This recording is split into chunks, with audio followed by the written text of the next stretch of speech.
morning, fellow Ambazonians.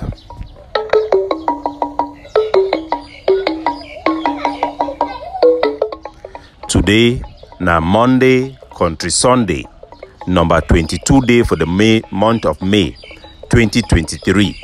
My name na Capo Daniel, wona own countryman, Mr. No Connie, Ambazonian FBI. And I come again once more with our daily podcast, a program where it bring una the truth. It bring una meaningful information, fact-based analysis for help we as we work out for this journey to our freedom, to the independence of Ambazonia. The title for this episode na Njumba No Be Married, as coined by Molanjo Litumbe, one of our patrons and veteran activist and fighter for the right of self-determination for the Ambazonian people, the people of the Ambas Bay. If there is any giveaway for this 20th May, now for sure the war and for sure Cameroonians and Ambazonians say we are not together. As a matter of fact, the celebration in Yaoundé and Douala was not even done by the people on the street as it used to. Even the French Cameroonians knows that this 20th May so-called National Day of Unity means nothing. Unity with who? When there is a state of war. The state of the union or unity or whatever you can call it do not exist. It has been reduced to a mere slogan. And every single commentator, even in La République du Cameroon, pointed it out. One thing that outstands from observing what Cameroon was doing around Paul Biya is that Paul Biya Bivondo have been the biggest beneficiary of this war against Ambazonia. This is a man that is not loved by his own people. This is a man that have sponsored the killing and maiming, marginalization of his own people using his Bulu Beti clique. This is a man whose personal doctor, Titus Ezwa, have explained how he has brought in demonic occultic regime within La République du Cameroon. He is a dying regime and have been saved by the war of Ambazonia. He is now being seen by his own people somehow like the person that keeps that country together, the man who can fight and hold Ambazonia down.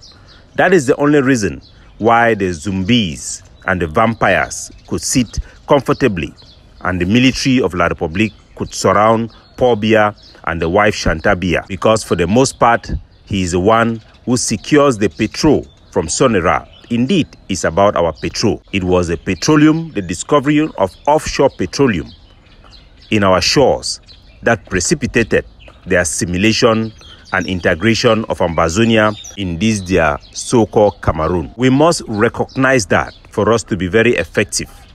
Any house that is united will always triumph. I'm not talking about the unity that is being called on Ambazonia, which is just meant to suppress us, that all of us must unite.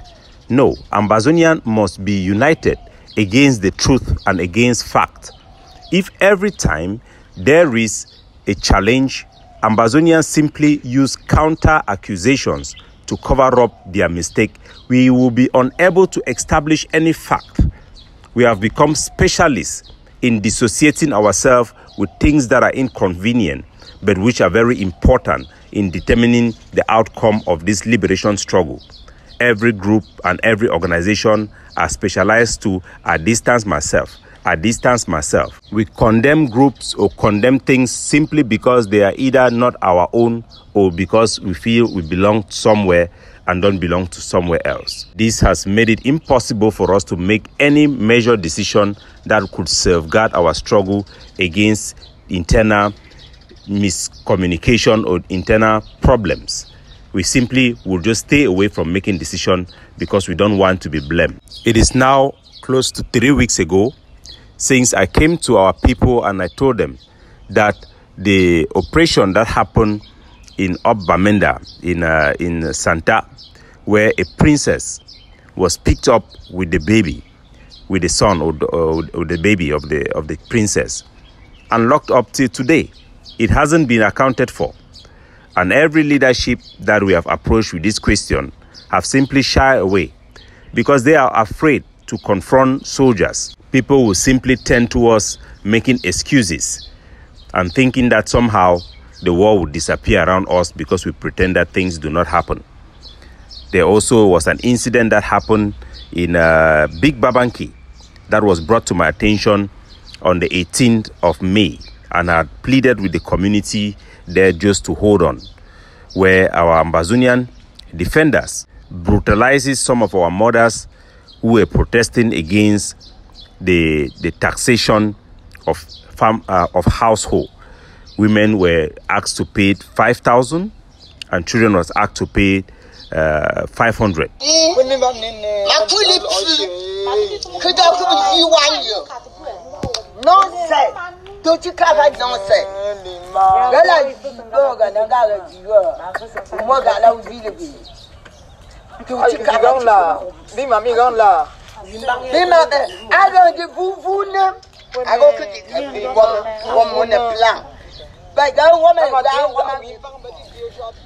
Some of the mothers were beaten up. Some of them were shot with ngwasang. That means with pump action, had some wounds on their legs. And I had introduced the whole idea of liberation tax, which was adopted by the ADF and the AGOFC, primarily to bring in stability on how funds were being raised already by our forces within our community. And this requires leadership to take ownership and to micromanage and engage with our community. When the community came to me, I had told them to wait until after 20th May. And I guess if I don't come out now, it wouldn't be surprising that the videos will start coming out that is going to embarrass all of us. I've also informed the palace that this is not acceptable. The farm, I must explain to our people what happened. In this village, it's a small village after you pass Bambui going towards Bingo. It's called, the village is it's called Kebu. If I mistake, I don't pronounce the name well, please forgive me. The village is called Kebu, a small village there in Big Babanki. The ADF is in small Babanki, so that people don't start blaming each other, but actually take responsibility of what is happening. The ADF is in small Babanki. This area also have forces that will come in from Babising, also come to this area. Because of this beating of our old women there, La Republique have already sent, as I speak to you, 400 of its military trucks in Babisi. They will be moving into Babanki to take full advantage of this situation that we have given them in a platter of gold. While those who call themselves activists are there busy making positions for themselves, and those who are called organizations are there looking for where they can clap hands and build on their platforms. Nobody will take responsibility for what is happening there or engage with the community. I have told our forces, and I want to appreciate General Efang in particular, who have always listened and taken action. In every liberation tax, people without a source of income cannot be taxed to pay for the war. Only those who have a identifiable source of income can be taxed. Only those who engage in commercial activity or selling things in the market in a professional manner. No be like people the way they go for farm, go carry their chop can sell small cocoa because they want to use that money for buy Maggi cube.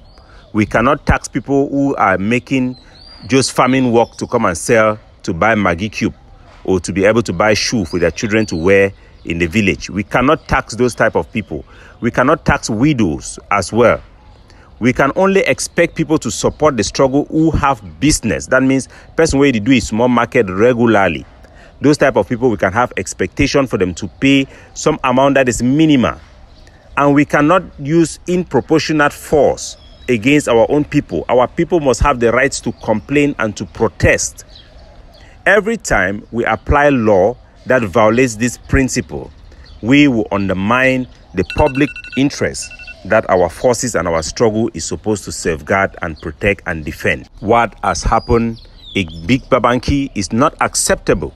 And I'm calling on our population in Big Babanki to be patient as I struggle to engage with our forces to abandon this policy of a broad-based taxation of everybody.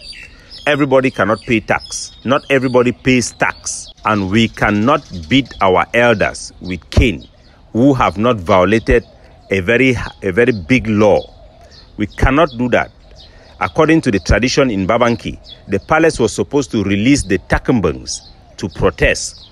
But we have pleaded with them, and I'm publicly calling all our soldiers in Big Babanki or soldiers that operate within Big Babanki to come to order and reconcile with our community, because our community are the first line of defense.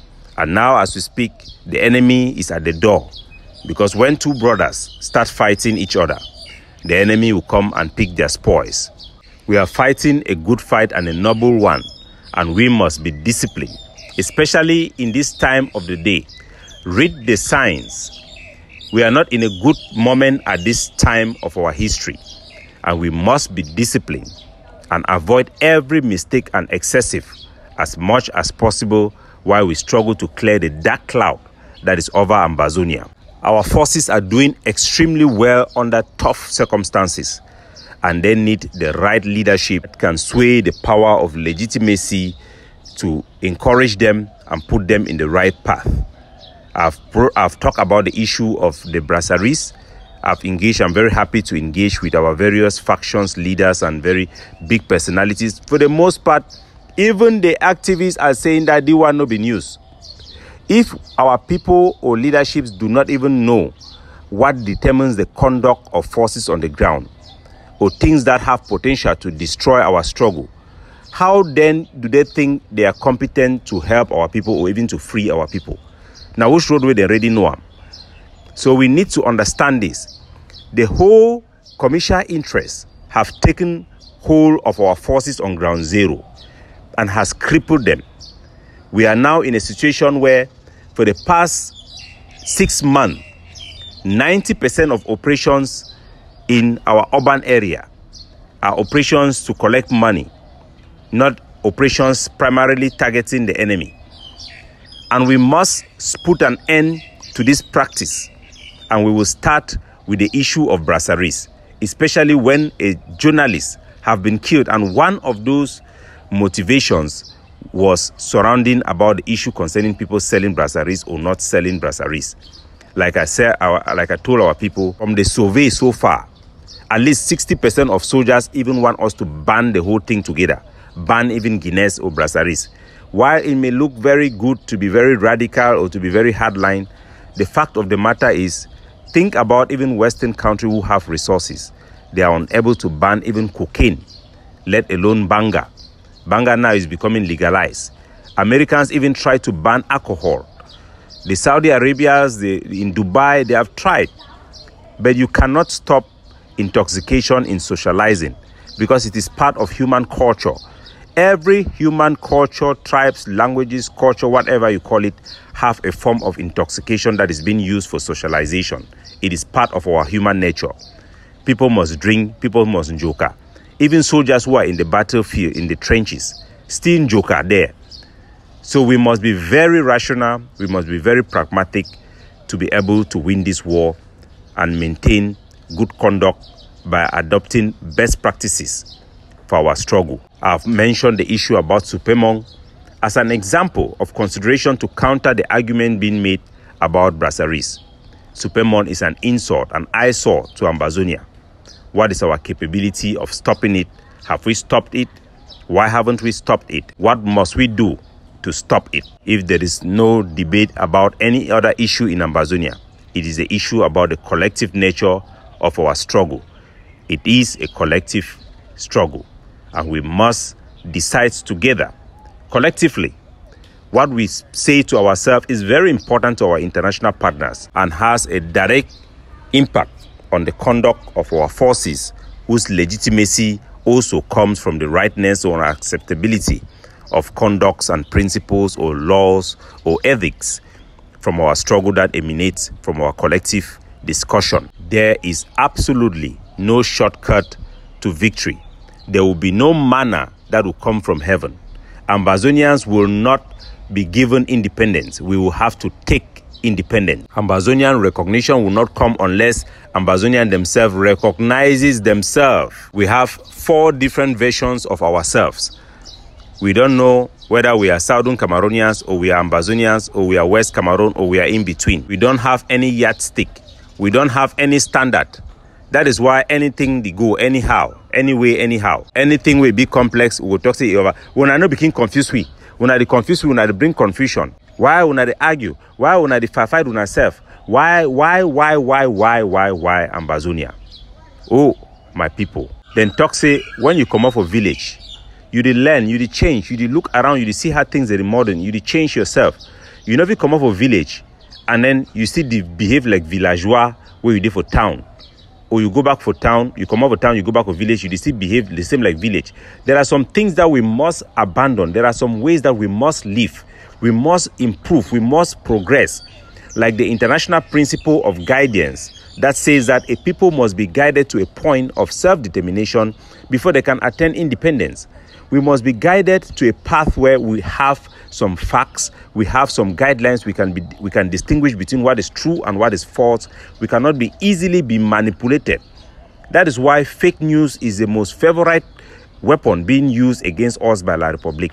They clone our accounts because even our elite, who knows the difference between the accounts that are fake and the ones that are not fake, will still continue to share and forward and entertain the fake and clone simply because we hate or like one person.